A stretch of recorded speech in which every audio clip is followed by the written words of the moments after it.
前几天呢，做了一个视频，是关于讲美国留学的视频。那么有些朋友的话，可能不选择在美国留学啊，有可能在欧洲啊、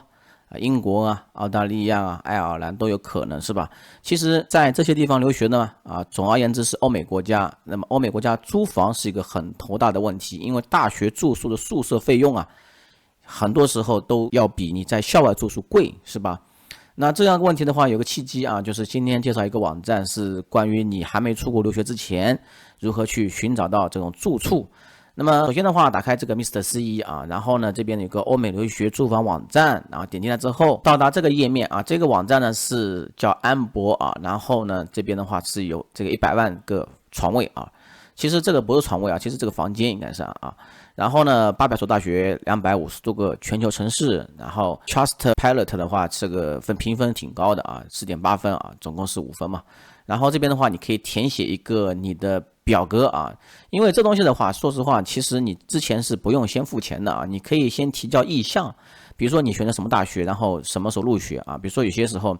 那个春季入学、夏季入学、秋季入学是不一样的啊。好，下面呢我要介绍的话就是一个统称嘛就是说快速预定啊，免费的服务啊，你不用先提前付钱的啊。这个，然后它这个主要是什么呢？你租房子跟那个住 Airbnb 有很大的区别。Airbnb 呢，说实话，其实很多时候是临时住宿啊。那个租房子的话，很多是要签协议的嘛所以说要很多文书工作啊。那这边的话有个详细的信息主要的话其实你跟预订酒店跟租房子的区别就是在于要有文书工作大家签协议下来，那这个的话他们就帮你搞定这个事项，对吧？他们找的这种资产嘛，或者说叫这种房产嘛他们是就是专门针对留学生的那下面的话，这种城市比如说它这个网站其实主要的总部是在英国伦敦所以说呢，它这边的话很多计价单位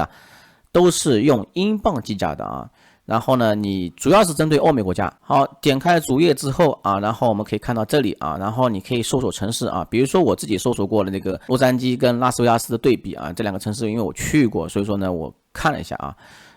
比如说我点这个洛杉矶，点进来之后我们可以看到这个房子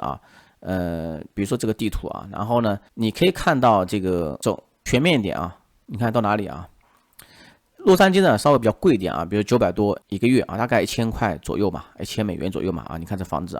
然后点进去可以看。那我前面介绍过这个拉斯维加斯拉斯维加斯相对来说的话，房价或者说物价来说的话，要比这个洛杉矶便宜一点。比如说我们现在看这个拉斯维加斯它甚至还可以用周付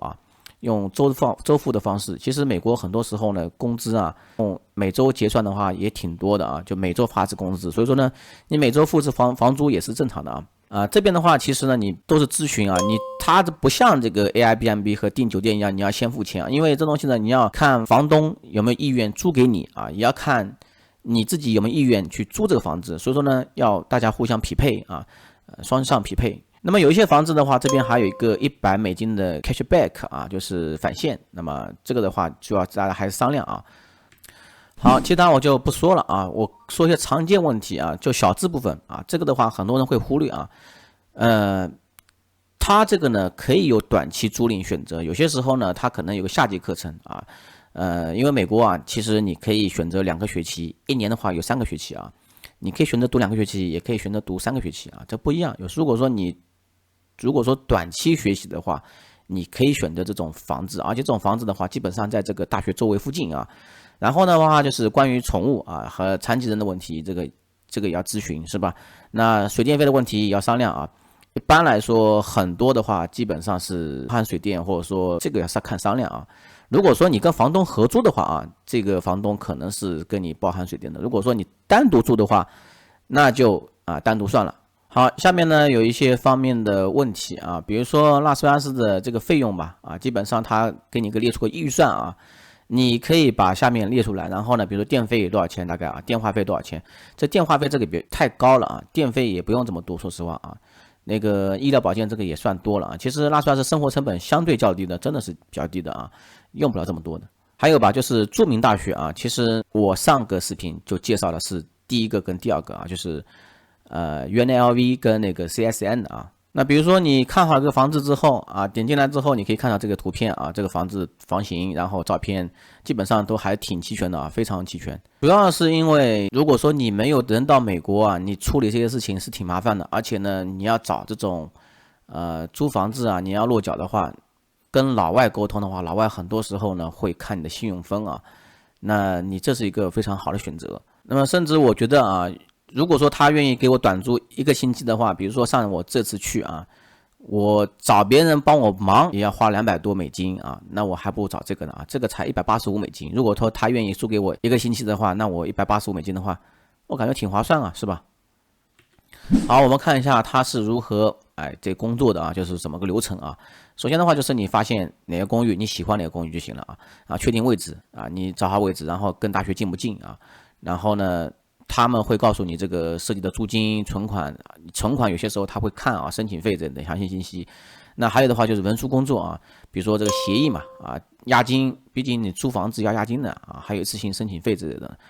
然后呢，你的公寓就预定了，预定之后呢，你就开始付钱嘛啊，到那边付钱，你前期是不用付钱的。